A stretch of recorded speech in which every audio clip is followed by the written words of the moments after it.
മറ്റൊരു പ്രധാനപ്പെട്ട വാർത്ത വരുന്നത് ചെന്താമര കുറ്റക്കാരൻ എന്നുള്ളതാണ്. നെന്മാറ കൊലപാതകത്തിൽ 2019 നടന്ന കൊലപാതകത്തിൽ ചെന്താമരയെ കുറ്റക്കാരനായി ഇപ്പോൾ വിധിച്ചിരിക്കുന്നു.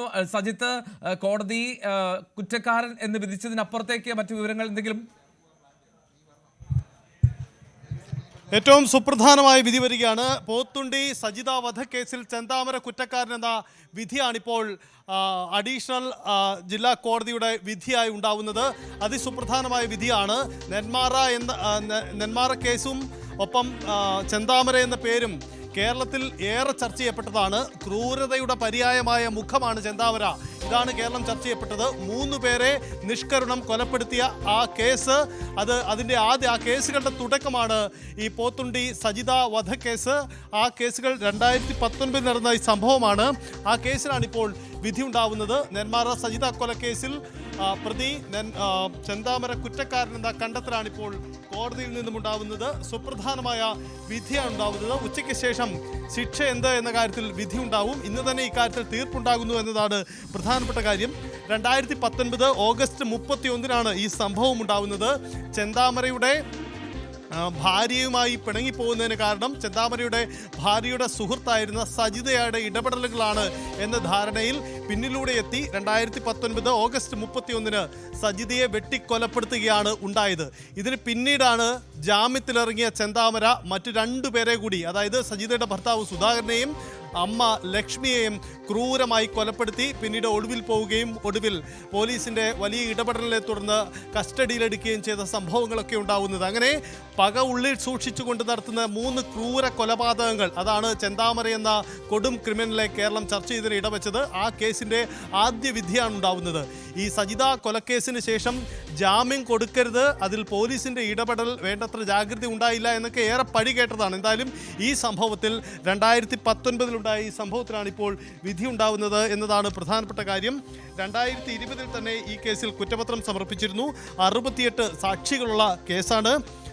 44 പേരെ പ്രോസിക്യൂഷൻ സാക്ഷികളായും വിസ്തരിച്ചിട്ടുണ്ട്. അഡീഷണൽ ഡിസ്ട്രിക്ട് കോർട്ടിലാണ് വിധി പറഞ്ഞിരിക്കുന്നത്. ജഡ്ജി കൊന്നത്ത് ജോർജാണ് ഇപ്പോൾ ഈ വിധി പറഞ്ഞിരിക്കുന്നത്. വിയ്യൂരിലെ അതീവ സുരക്ഷാ ജയിലിലായിരുന്ന ചെന്താമരയെ അല്പസമയം മുമ്പ് കോടതിയിൽ ഈ വിധി കേൾക്കുന്നതിന് വേണ്ടി എത്തിച്ചിരുന്നു. ഇന്ന് ഉച്ചയ്ക്ക് ശേഷം തന്നെ എന്താണ് ശിക്ഷാവിധി സംബന്ധിച്ച വിശദാംശങ്ങൾ കൂടി ഉണ്ടാവുമെന്ന പ്രധാനപ്പെട്ട കാര്യം കൂടി ഉണ്ടാവും. എന്തായാലും കേരളം ഏറെ കാത്തിരുന്ന ഒരു വിധി കൂടിയാണ് ഈ ചെന്താമരയ്ക്കെതിരെ ഉണ്ടാവുന്നത്. പോത്തുണ്ടി സജിത വധക്കേസിൽ 2019 നടന്ന ഈ വധക്കേസിൽ കോടതി വിധി പറയുന്നു. ചെന്താമര കുറ്റക്കാരനെന്നാണ്. ഇനി ശിക്ഷാവിധി എന്താ എന്നുള്ള കാത്തിരിപ്പാണ്. എത്ര ക്രൂരമായി നിർവഹിച്ച ഒരു കുറ്റകൃത്യമാണ് എന്നതാണ്.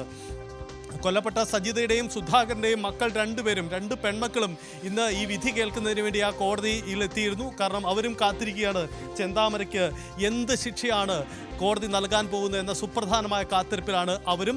എന്തായാലും കേരളം ചർച്ച ചെയ്തിരുന്ന അതിക്രിമിനലിന് വളരെ പ്രധാനപ്പെട്ട തീരുമാനം. ഒരു കാര്യം കൂടി വരുന്നത്, ശിക്ഷാവിധി 16 ഉണ്ടാവുക എന്ന മറ്റൊരു കാര്യം കൂടി വരുന്നു എന്ന പ്രധാനപ്പെട്ട കാര്യമുണ്ട്. ശിക്ഷാവിധി 16 ഉച്ചയ്ക്ക് ശേഷമായിരിക്കില്ല, 16 തീയതി ആയിരിക്കും. എന്തായാലും ഇപ്പോൾ ശിക്ഷ വിധിച്ചിരിക്കുന്നത് കുറ്റക്കാരൻ എന്നതാണ്. എന്തായാലും ഒരു ദിവസത്തെ കാത്തിരിപ്പ് കൂടി നമുക്ക് വേണ്ടിവരും. അതിനുശേഷം ശിക്ഷ എന്താണ് നൽകാൻ പോകുന്നത് എന്ന സുപ്രധാനമായ കാര്യമുണ്ടാവും. എന്തായാലും ചെന്താമര എന്ന കൊടും ക്രൂരനെ നീതിന്യായ പീഠം അതിക്രൂരമായി തന്നെ ശിക്ഷിക്കുമോ, അതീവ കൃത്യമായ ശിക്ഷ തന്നെ നൽകുമോ എന്ന പ്രധാനപ്പെട്ട ചോദ്യം കൂടി ഉയരുകയാണ്. എന്തായാലും ആദ്യ കേസിൽ 2019 നടന്ന ഈ ആദ്യ കേസിലാണ് ഇപ്പോൾ ശിക്ഷാവിധി ഉണ്ടാവുന്നത് എന്നതാണ് പ്രധാനപ്പെട്ട കാര്യം.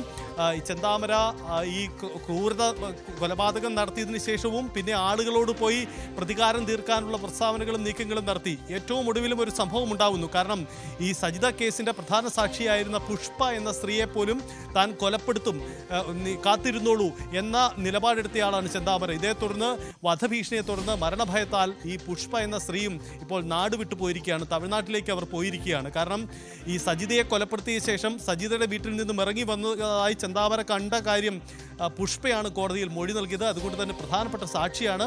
ഈ സാക്ഷിയെ കൊലപ്പെടുത്തുമെന്ന ഭീഷണി കൂടി നേരത്തെ ഈ ചെന്താമര നടത്തിയിരുന്നു. അതുകൊണ്ട് വളരെ മരണഭയത്താൽ അവർ കൂടി മാറി നിൽക്കുന്ന സാഹചര്യമാണ് ഇപ്പോഴുണ്ടായത്. നേരത്തെ ഈ സജിത കൊലക്കേസിന് ശേഷവും സജിതയുടെ മറ്റു കുടുംബാംഗങ്ങളെയും വെട്ടിക്കൊല്ലും എന്ന് ഭീഷണി മുഴക്കി. പക്ഷേ അന്ന് ആരും അത് ചെവിക്കൊണ്ടില്ല. ഒടുവിലാണ് ജാമ്യത്തിലിറങ്ങി മറ്റു രണ്ടുപേരെ കൂടി നിഷ്കരുണം ചെന്താമര കൊലപ്പെടുത്തിയത്. ഒടുവിൽ ഈ ചെന്താമര കേസിൽ ചെന്താമരയുടെ ആദ്യ ക്രൂരതയുടെ കേസിലാണ് ഇപ്പോൾ വിധിയുണ്ടാവുന്നത്. 2019 ഓഗസ്റ്റ് 31 നടന്ന സംഭവമാണ്. 2020 കുറ്റപത്രം സമർപ്പിച്ചു. 68 സാക്ഷികളാണ് ഉണ്ടായിരുന്നത്. 44 പേരെ പ്രോസിക്യൂഷൻ സാക്ഷികളാക്കി വിസ്തരിച്ചു. കൃത്യമായി തന്നെ കാര്യങ്ങൾ മുന്നോട്ട് പോയി. പക്ഷേ ഈ കേസിൻ്റെ ആദ്യ നടപടിക്രമങ്ങളിൽ ചില വീഴ്ചകൾ പറ്റിയിട്ടുണ്ട്. അതാണ് പിന്നീട് ചെന്താമരയ്ക്ക് മറ്റു 2 കൊലപാതകങ്ങൾ ചെയ്യുന്നതിനും വഴിയൊരുക്കിയത്. അതൊരു വലിയ ആക്ഷേപമായി ഉയർന്നതാണ്. എന്തായാലും ഈ ആദ്യ സംഭവത്തിലാണ് ഇപ്പോൾ കോടതി പ്രധാനപ്പെട്ട തീരുമാനം വിധി പറയുന്നത്. 2019 ഓഗസ്റ്റ് 31 നടന്ന കൊലപാതകത്തിലാണ് ഇപ്പോൾ വിധി. കേരളത്തെ ഞെട്ടിച്ച ആ കൊലപാതകം, അതിനുശേഷം പിന്നീടായിരുന്നു ഇരട്ട കൊലപാതകം നെന്മാറയിലേത്.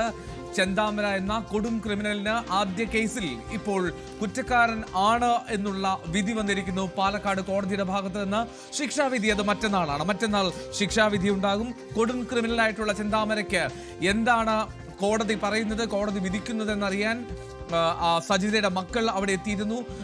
എന്താണെങ്കിലും മറ്റന്നാളാണ് ഈ എന്താണ് ശിക്ഷാവിധി ലഭിക്കുക എന്നുള്ളത് അറിയുക. ചെന്താമര കുറ്റക്കാരനാണെന്ന് കോടതി കണ്ടെത്തിയിരിക്കുന്നു. സജിത്ത്, ഈ പ്രോസിക്യൂഷന്റെ പ്രധാനപ്പെട്ട വാദങ്ങൾ എന്തൊക്കെയായിരുന്നു? ഈ ചെന്താമര പുറത്തിറങ്ങിയാൽ അത് വീണ്ടും പ്രശ്നം ഉണ്ടാകുമെന്നുള്ള വലിയ ആശങ്ക കുടുംബത്തിനുണ്ടല്ലോ. ഇപ്പോഴും ആ കുട്ടികൾ ഭീതിയോടുകൂടി കഴിയുകയാണ്. അത് വളരെ പ്രധാനപ്പെട്ട കാര്യമാണ്. കാരണം ഈ ചെന്താമര എന്ന കൊടും ക്രിമിനലിന്റെ സ്വഭാവവും ഇയാളുടെ ഇടപെടലുകളുമാണ് പ്രോസിക്യൂഷൻ പ്രധാനമായി ചൂണ്ടിക്കാണിച്ചത്. ഒരുപക്ഷെ ഈ സജിത കൊലക്കേസിന് ശേഷം മറ്റ് 2 ഇരട്ട കൊലപാതകങ്ങൾ, സുധാകരന്റെയും ലക്ഷ്മിയുടെയും കൊലപാതകം ഉണ്ടായതോടുകൂടി പ്രോസിക്യൂഷന് തങ്ങളുടെ വാദം ഒന്നുകൂടി ശക്തമായി ഉന്നയിക്കാൻ വഴിയുണ്ടായി എന്നതാണ് വസ്തുത. കാരണം കോടതിക്ക് തന്നെ നേരിട്ട് ബോധ്യമുണ്ടാണ് ചെന്താമരയും അയാളുടെ ഇടപെടലുകളും അയാളുടെ കൊടും ക്രൂരതകളും. അതുകൊണ്ട് അതിൽ ഊന്നിക്കൊണ്ടാണ് പ്രോസിക്യൂഷന് നീക്കമുണ്ടായത്. അതുകൊണ്ട് ഒരു തരത്തിലും ഇയാളെ വെറുതെ വിടരുത്, നീതിന്യായ വ്യവസ്ഥ നൽകുന്ന ഏറ്റവും പരമാവധി ശിക്ഷ നൽകണം എന്ന് തന്നെയായിരുന്നു പ്രോസിക്യൂഷന്റെ വാദം. മാത്രമല്ല, ഇയാൾ പുറത്തിറങ്ങിയാൽ സമൂഹത്തിന് വലിയ വെല്ലുവിളിയാണ്. ഇനിയും കൊലകൾ നടന്നേക്കാം. പക അത്ര രീതിയിൽ മനസ്സിൽ സൂക്ഷിച്ചുകൊണ്ട് നടന്ന് കൊലപാതകം നടത്തുന്ന, ക്രൂരകൃത്യങ്ങൾ നടത്തുന്നയാളിന് ചെന്താമര, ഇതൊക്കെയായിരുന്നു അവരുടെ വാദം. അങ്ങനെ ശക്തമായി തന്നെ ഈ വിഷയം പ്രോസിക്യൂഷൻ കോടതിയിൽ ഉന്നയിച്ചിരുന്നു. ഇത് പരിഗണിച്ചുകൊണ്ടുള്ള ഒരു വിധി തന്നെ ഉണ്ടാവുമെന്ന് കരുതാം. എന്തായാലും ചെന്താമര കുറ്റക്കാരൻ എന്ന ഒരു വിധി പ്രസ്താവം മാത്രമാണ് കോടതിയിൽ നിന്നും ഉണ്ടായതെന്നാണ് നമ്മൾ മനസ്സിലാക്കുന്നത്. അതിൻ്റെ വിശദാംശങ്ങൾ കൂടുതലായി നമുക്ക് ലഭ്യമാവേണ്ടതുണ്ട്. എന്തായാലും 16-ാം തീയതി, നാളെ കഴിഞ്ഞ് ഈ കേസിൽ വിധി പറയും. പോത്തുണ്ടി 2019 ഓഗസ്റ്റ് 31 നടന്ന ഈ ക്രൂര കൊലപാതകത്തിൽ, സജിതയുടെ കൊലപാതകത്തിൽ പ്രതി ചെന്താമരയ്ക്ക് കോടതി വിധിക്കുന്ന ശിക്ഷ എന്ത് എന്നത് 16-ന് നമുക്ക് അറിയാനാവും. 16-ന്, അതായത് മറ്റന്നാളാണ് ശിക്ഷാവിധി ഉണ്ടാവുക. ചെന്താമരയ്ക്ക് എന്ത് ശിക്ഷ നൽകുമെന്നുള്ളത് കാത്തിരുന്നതിന് കാരണം പരമാവധി ശിക്ഷ നൽകണമെന്നുള്ളതായിരുന്നു പ്രോസിക്യൂഷന്റെ വാദം. കാരണം ഇയാൾ പുറത്തേക്ക് ഇറങ്ങുന്നത് തന്നെ വലിയ തോതിൽ തിരിച്ചടിയാണ്. ഭീതി ഉണ്ടാകുന്ന തരത്തിലൊരു കുടുംബം കഴിയുന്നു എന്നുള്ളതൊക്കെ കൃത്യമായി പ്രോസിക്യൂഷൻ ബോധ്യപ്പെടുത്തിയിട്ടുണ്ട്. പലപ്പോഴായി പലവട്ടം മാധ്യമങ്ങൾക്ക് മുന്നിൽ യാതൊരു പശ്ചാത്താപവും ഇല്ലാതെ ഇനിയും ആ കുടുംബത്തെ ഇല്ലാതാക്കും എന്ന് അലറി വിളിക്കുന്ന ചെന്താമരയെ കേരളം കണ്ട് ഞെട്ടിയിട്ടുണ്ട്. അതുകൊണ്ട് തന്നെയാണ് പശ്ചാത്താപമില്ലാത്ത ക്രിമിനൽ എന്ന് നിസ്സംശയം സൂചിപ്പിക്കാൻ കഴിയുന്നതും. ചെന്താമരയുടെ ആദ്യ കൊലപാതക കേസിലാണ്